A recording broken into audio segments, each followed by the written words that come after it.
Hi guys! For today's video, samahan nyo nga ako na maglinis ng aming accommodation. Isa nga po akong OFW dito sa Saudi Arabia. Bilang isang kitchen worker, dito po sa aming accommodation ay may sinusundan kaming schedule sa paglilinis. Dahil nga ako ang naka-schedule ngayon sa paglilinis ay maglilinis ako kahit napipilitan lang ako at masama sa loob ko. At ipapakita ko nga sa inyo guys ang aking mga lilinisin. Ito nga po pala ang aming CR. Lahat po ay pwedeng gumamit nito. Mga Pilipino, Nepali, Bangladesh at Indian. At eto naman po ang aming sala dito. Ayan nga po pala ang mga katrabaho ko. Lahat po sila ay mga Pilipino. At ayan po ang aming kwarto dito. At eto naman po ang sahig na aking lilinisin. Napakadami po ng sahig na yan. At punta naman po tayo sa isang CR namin dito. Ang CR nga ito ay pwedeng gamitin ng ibang lahi. At may washing machine din kami dito na provided ng aming company. At ayan naman po ang aming kusina dito. Common din siya. Pwede din siyang gamitin ng ibang lahi. Eto nga guys, ang pinakamaduming lilinisan ko dito. Ang aming lutuan at ang aming lababo. At ang aming basurahang siksik, punong-puno at umaapaw. Ayan nga po pala ang aming ref dito. Provided din po yan ng aming company. At eto ang aming lutuan dito. Napakadumi. Tingnan nyo naman.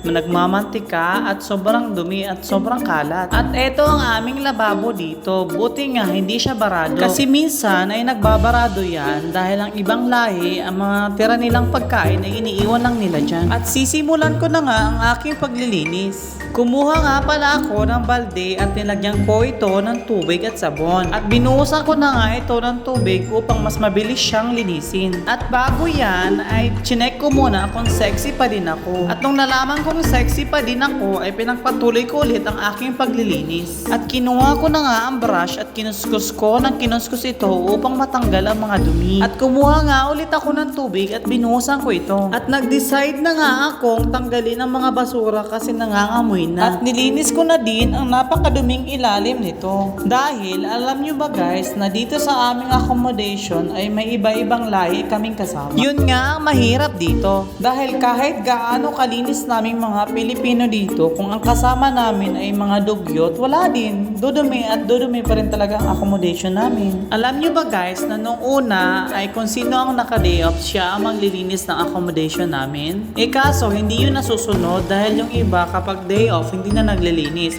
So ngayon, gumawa ng schedule ang caretaker namin na dapat masunod. Tapos, ang hindi susunod sa schedule ay magbabayad. At pinagpatuloy ko na nga ang aking paglilinis. At nung abang naglilinis nga pala ako, andyan nga pala yung kaibigan ko, siya nga pala si Fred. Magpapakute nga daw siya para daw pag may nakakita ng video niya, ay maakit sa kanya. Wala nga pala siyang jowa guys, sa mga gusto siyang jowain, main nyo na lang. At pagkatapos ko nga linisin ng aming kusina, ay dito naman ako sa sala namin. Ayan, binasa-abasa ko muna siya ng tubig upang mas mabilis matanggal ang dumi. At pati din sa hallway ay binasa-abasa ko din siya ng tubig. At kinuha ko na ang brush at narush ko na ito. At pagkatapos ko nga itong i-brush ay kinuha ko na ang mop at binasa ko ito ng tubig at aking inugasan. At kinuskus ko na nga ang sahig at ng oras na yan ay nagpapakit nga pala ako dun sa kasama ko. Ayan, pausli-usli ang puwet ko para maakit siya sa akin. At dahil nga hindi siya naakit sa akin, pinagpatuloy ko na lang ang paglilinis ko dahil nare-respeto niya daw ako.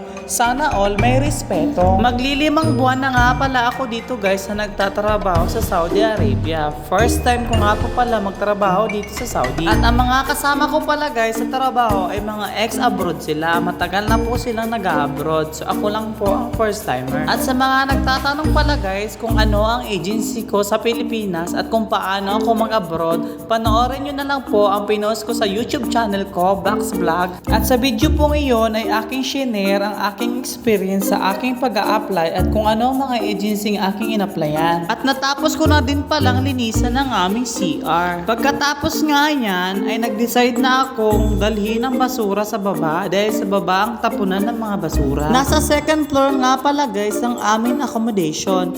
Tapos itatapon ko pa sa baba ang mga basura dahil sa baba talaga ang tapunan ng mga basura. Isang malaking container nga guys ang lagayan ng mga basura sa baba. Ay ang kulay yellow na yan, dyan namin tinatapon ang mga basura. Eto nga guys ang sinasabi ko sa inyong schedule. Nakapaskil lang dyan sa dingding at kukunin ko nga yan para aking pirmahan. So ayan nga guys ang aming schedule. Number 25 ako. Jomar Banico, nakasulat dyan 2010-2023. October 20 nga ngayon dito guys. So nauna pala dito yung araw, tapos yung buwan, tapos yung taon. Ayan, pipirmahan ko na. At nagluto nga pala dito guys, yung kasama ko sa trabaho ng burger at rice. So ayan nga guys, katapos ko maglinis ay kakain na ako. At pagkatapos ko din kumain ay naligo na din ako.